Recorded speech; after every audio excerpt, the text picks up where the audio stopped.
我的事務所主持劉遠芬。其實每個禮拜咧，聽下何醫生你講嘅時候咧，令人真係有啲沮喪嘅。點解咧？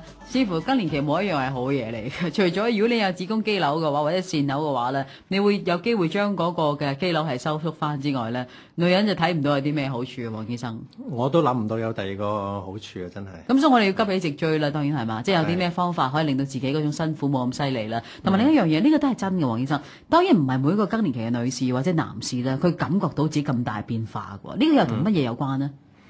女士感唔覺到咁嗱，因為有啲人咧就會跌得好緊要，係有啲人咧就冇跌得咁犀利。點解會係咁樣樣咧？因為原來咧，當你收咗經之後咧，有啲女士咧，佢個女性荷爾蒙咧並唔係100%全部係由嗰個卵巢分泌嘅。因為原來我哋嗰個脂肪細胞裏邊咧，好多時咧都有方法去將一啲男性嘅荷爾蒙咧轉為一個女性荷爾蒙，咁於是乎咧，嗰個脂肪細胞咧係仍然會有少少嘅女性荷爾蒙滲住俾你，咁於是乎咧，你又唔係話完全冇晒嘅範圍裏邊咧，嗰個情況咪冇影響。咁脂肪多啲咪會好啲咯？脂肪多啲係會好啲，係喺呢方面會好啲，但係咧就喺其他方面就唔係幾好。如果你咁講，我真係唔減噶啦，我諗住 keep 住咁樣，我覺得起碼將嗰個衰老。咁你要有其他要諗噶嘛，即係咩糖尿病啊、心臟病啊，係咪嗰啲好重要噶噃？係，我都係講下啫。OK，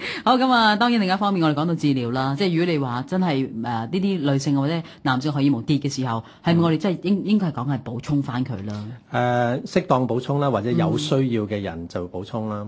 咁佢一講到呢樣嘢咧，就通常完全大部分人嘅反應咧就係話有冇問題㗎，有冇副作用啊，會唔會生嘢啊咁樣。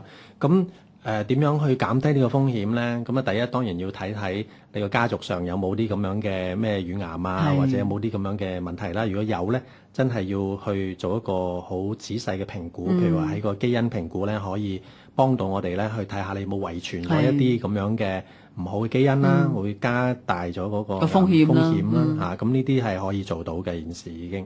咁另外一方面咧，就係話當你嗰個去補充呢個，如果真係決定話好啦，我真係要補充啦，因為好多嘅頭先我哋所講問題咧，全部出現晒，咁我要補充。咁樣仲有咩方法可以減低個風險咧？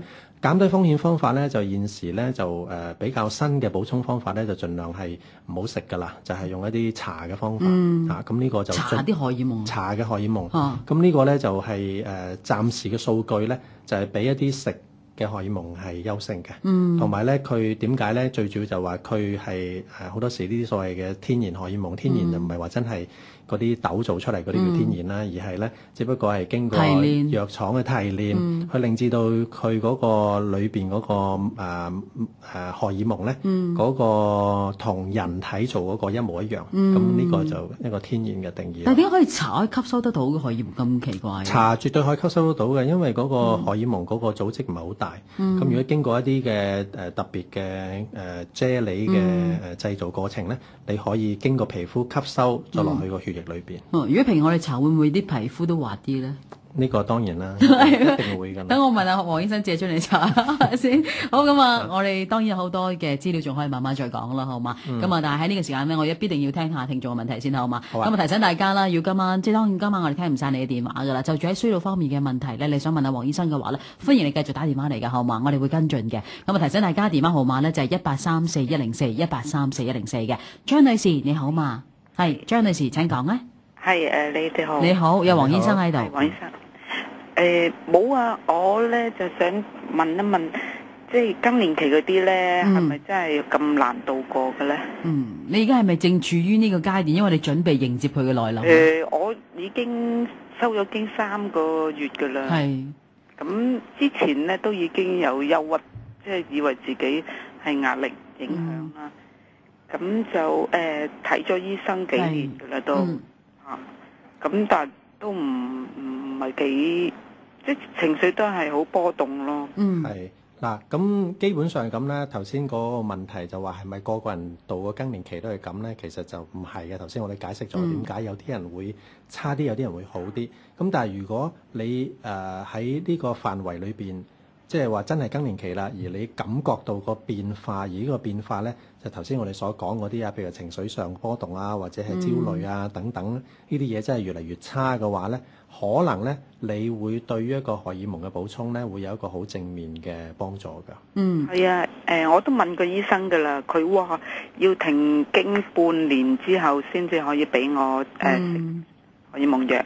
呢個就一個醫生啦嚇，有啲醫生就會早啲，有啲醫生就會遲啲。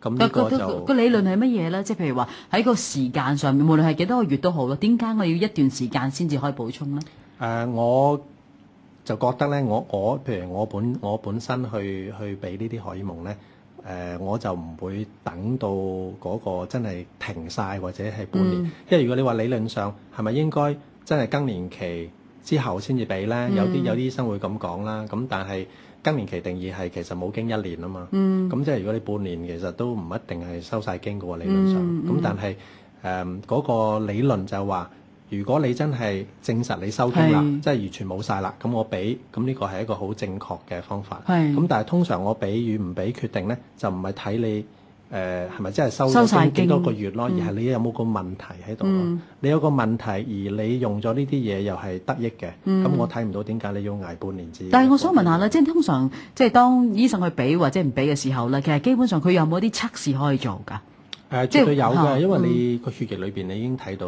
係咪真係收經。我 check 咗血㗎啦，咁佢就話我唔知有咩荷爾蒙高咗。咁如果呢個荷爾蒙高咗咧，有即係可能係收經啦，或者子宮有瘤啊，或者係巢有瘤。咁我 check 過晒就冇咯。咁嗰啲子宮就厚咗。明白。咁我諗其實咧，你如果你覺得係真係想去試下呢啲荷爾蒙療程咧，或者你再問翻你個醫生意見啊，或者揾翻個婦科醫生再問清楚，究竟係咪可以用咧？係最緊要問翻相關嘅醫生去處理呢啲問題啦，唔係自己就去決定用或者係唔用。千祈唔好自己亂咁買藥。係啦，呢個係好重要嚇。唔啱㗎。OK， 好，咁啊，黃醫生，哇，好快脆嘅時間嚟到差唔多啦，下個禮拜先再傾啦，好嘛？下個禮拜咧，我哋會講下點解個人成日都咁攰嘅咧，特別係我哋話喺即係接近更年期嘅朋友，特別喺呢方面好大問題咁樣嚇。下個禮拜詳細再講啦。好啊，拜拜。拜拜。助你提升生命質素，美化健粵人生。A3 醫學擴衰老中心熱線25218989。